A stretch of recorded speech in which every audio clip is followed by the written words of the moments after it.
What's going on, everybody? Kalipa's Tech here, coming back at you with another video.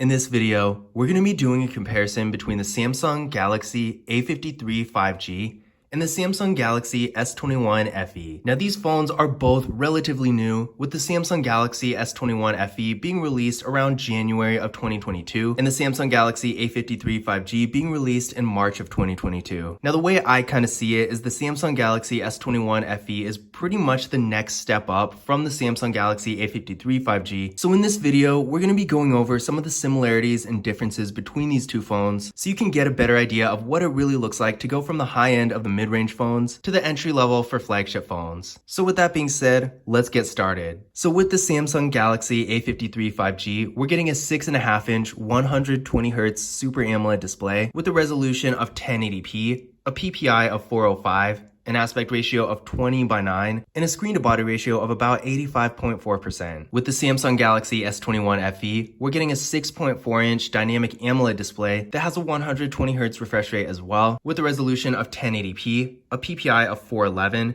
an aspect ratio of 20:9, and a screen-to-body ratio of around 85.3%. So honestly, these displays are pretty much the same. There is a difference between a Super AMOLED display and a dynamic AMOLED display, and as such, the Samsung Galaxy S21 FE is going to have a slightly better quality, but really, I don't really see it a ton. Maybe if you're doing a lot of content consumption or something like that, then you might notice, but honestly, I do think they're pretty much the same. So for the average user, it's really not going to make a whole lot of a difference. The 1080p resolutions are going to give you real sharp images, and the colors and brightness overall are really good on both of these phones, so I really have no complaints. Now for storage, both of these phones have 128GB of internal storage, so that's definitely a good amount. For the average user, you're probably never going to have to worry about storage, and even if you're a power user, it will probably take quite a bit of stuff to fill up that much space. But here's where the difference is. With the Samsung Galaxy A53 5G, we are getting microSD card expansion, whereas the S21 FE does not have microSD card expansion. So with the S21 FE, you are stuck with just the internal storage. So if you have a bunch of photos and larger videos, for example, you won't be able to offload that stuff. Now, there is a variant of this phone that has 256GB if you really need more storage, and the same does go for the A53 5G, but the fact remains, the A53 5G does have microSD card expansion, whereas the S21 FE does not, so that is really an advantage in favor of the A53 5G, because if you do have a lot of stuff on your phone, if you're a power user, especially with photos and videos, you're going to be able to offload a lot of that, and that's going to save you a lot of space. Now, there's no wireless charging with the A53 5G, but there is with the S21 FE, so if that feature is important to you, definitely keep this in mind. Now, for security features, both of these phones have the same kind of thing. They both have Face Unlock, of course, and in-display fingerprint scanners as well. Now, I'm personally a huge fan of this type of fingerprint scanner. It looks really nice and premium, and overall, it gives a phone a nice modern touch. But that being said, let's go ahead and give these fingerprint scanners a try and see how well they work. So we're going to start with the A53 5G. There we go, one more time. And there we go. So real fast and responsive, no issues here. Moving on to the S21 FE. There we go, one more time. And there we go. So both of these fingerprint scanners worked really well. I will say the S21 FE did have a slightly faster response time, not enough to really make a difference in functionality, but it did feel a little bit more premium. But overall, it doesn't really make a huge difference because again, both of them worked really well. And remember, both these phones do have Face Unlock too, so it's nice to have two options to get into the phone. Now taking a look at the camera setups, with the A53 5G, we got a hole punch for the front-facing camera, and this camera is 32 megapixels. On the back here, we got a quad camera setup with a 64 megapixel main camera, a 12 megapixel ultra-wide camera, a 5 megapixel macro camera, and a 5 megapixel depth sensing camera. With the S21 FE, we got the same kind of thing for the front-facing camera, 32 megapixels, hole punch design, definitely looks really nice. Then on the back, we got a triple camera setup with a 12 megapixel main camera, an 8 megapixel telephoto lens, and a 12 megapixel ultra-wide camera. In terms of actual features themselves, the only real difference here is that the A53 5G has a macro camera, whereas the S21 FE doesn't have a macro camera, but it does have a telephoto lens. So this is really going to come down to personal preference. Now, if you do like to take really close-up detailed images, and that's going to be one of the main types of pictures you're taking, then the A53 5G, of course, is going to have an advantage here. And if you do want to take more long-distance photos, keep in mind that the Samsung Galaxy A53 5G, while not having a telephoto lens, does have a really surprisingly good digital zoom, so you can still get those closer up, longer distance shots, and they will be pretty decently good quality. But on the other hand, if you're not going to be taking too many close-up detailed images, but you'd rather get those longer distance shots, then the S21 FE, of course, is going to be a better choice. And keep in mind, similarly, although this phone doesn't have a dedicated macro camera, you can still get some pretty close-up detailed images from time to time with the telephoto lens. So at the end of the day, these features are pretty much the opposite of each other. Neither phone is going to be bad per se at the other's strength. So for example, if you want to take a longer distance shot, the A53 5G is not going to be terrible for it. It's just that the S21 FE is going to be better, but vice versa. If you want to take a really close-up detailed image, the S21 FE does have the ability to do something similar with the telephoto lens, but the A53 5G is going to be able to do it a little bit better with the macro camera. Now, as far as overall camera quality goes, I will say the S21 FE is a little bit better in this regard, but the A53 5G is definitely not bad either. You can take some really high-quality photos here. So honestly, for the average user, either of these phones will be perfectly fine for taking photos, but I would say that in general, if you're just taking photos for social media and more casual stuff,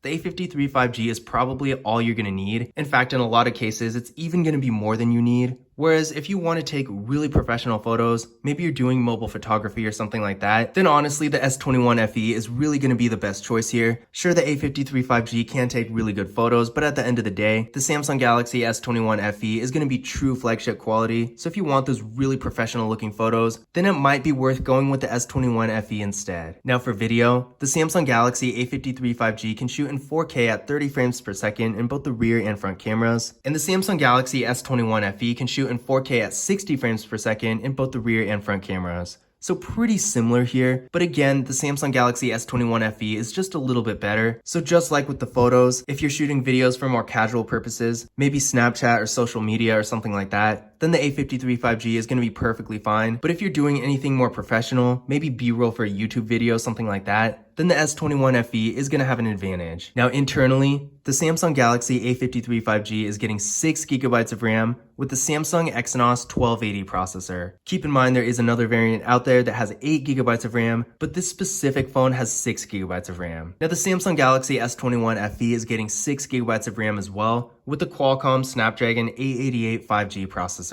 Now I ran Geekbench 5 benchmark tests on both of these phones, and with the Samsung Galaxy A53 5G, we're getting a single core score of 742 and a multi-core score of 1910. And with the S21 FE, we got a single core score of 1081 and a multi-core score of 3227. So clearly here, the Samsung Galaxy S21 FE is much faster, but at the same time, for a mid-range phone, the A53 5G does do some pretty good numbers. In fact, there's really not a whole lot the A53 5G isn't going to be able to do. Maybe if you're doing really high-end gaming like Fortnite or something like that, it might struggle a bit in a higher graphics mode, but in general, no matter what you're doing on your phone, the A53 5G is going to be able to handle it pretty much fine. Now the real difference here is if you're constantly doing things on your phone, especially higher end activities, you will notice the S21 FE is a lot faster. That's just a given. So at the end of the day, if you're a casual user, if you're not really doing a whole lot besides web browsing, social media, that sort of thing, then the A53 5G is going to be perfectly fine for you. But if you're doing more intense activities that require a little bit more power, like mobile gaming or maybe something like video editing,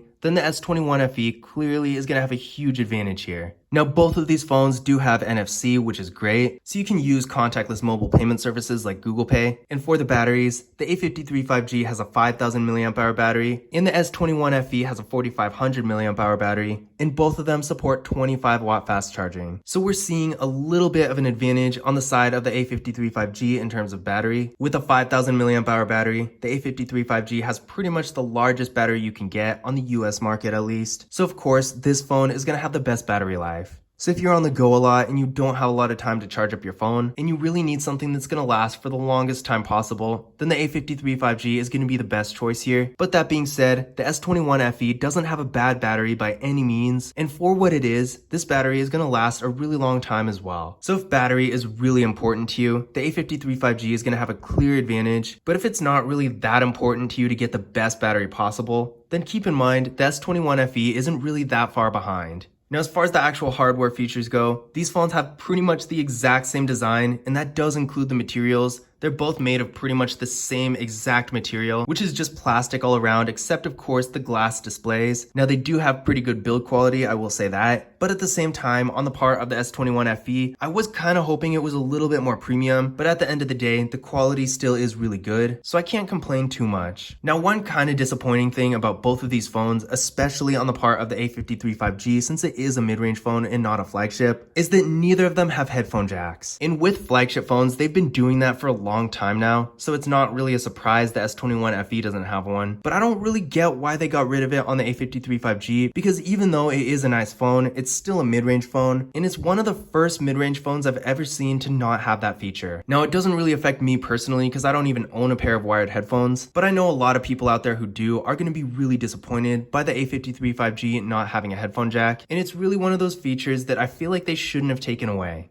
But in conclusion, which of these devices is better? Now, like I said in the beginning of the video, the S21 FE is really a clear step up from the A53 5G, but at the same time, despite the clear advantages the S21 FE has over the A53 5G, I feel like for a lot of people, the A53 5G might make more sense to get. The first reason for this is I know a lot of people are just power users and take lots of photos and videos, and having that microSD card expansion that you get with this phone is a really nice thing, because then you don't need to get the variant that has 256 gigabytes of internal storage that's more expensive. Whereas with the S21 FE, if you need more storage than 128 gigabytes, that's the only thing you can really do. The other thing is, even though the S21 FE does have a lot more processing power, I feel like a lot of people aren't going to need that, because unless you're doing something like playing Fortnite or any other really high-end game, or editing videos with really large files and stuff like that, you're probably not going to need that much processing power. And the A53 5G is a really fast phone in general, and when it comes to stuff like browsing the web, going on social media, just normal activities, this phone is going to be perfectly fine. And then when it comes to the camera, same kind of thing. Unless you're doing real mobile photography and you need the most professional looking pictures possible, or you specifically want a telephoto lens or the ability to shoot 4K videos at 60 frames per second, I really don't think most people really need more than the A53 5G to take good pictures. So in general, if you're just looking for a phone to do normal activities with, whether that's sending text messages, making calls, browsing the web, going on social media, or streaming videos or doing mobile gaming, this phone is really going to be able to handle it all. But if you want something to do more professional activities with, like editing videos or doing actual photography, or playing really high-end games, or you want some of the higher-end flagship features like wireless charging, then in that case, that's really where it might be worthwhile for you to get the S21 FE instead. Now, if you want to learn more about either of these phones, be sure to check out my full reviews and tips and tricks videos for them on the channel. But I hope you enjoyed the video, and I hope you found this information useful as well.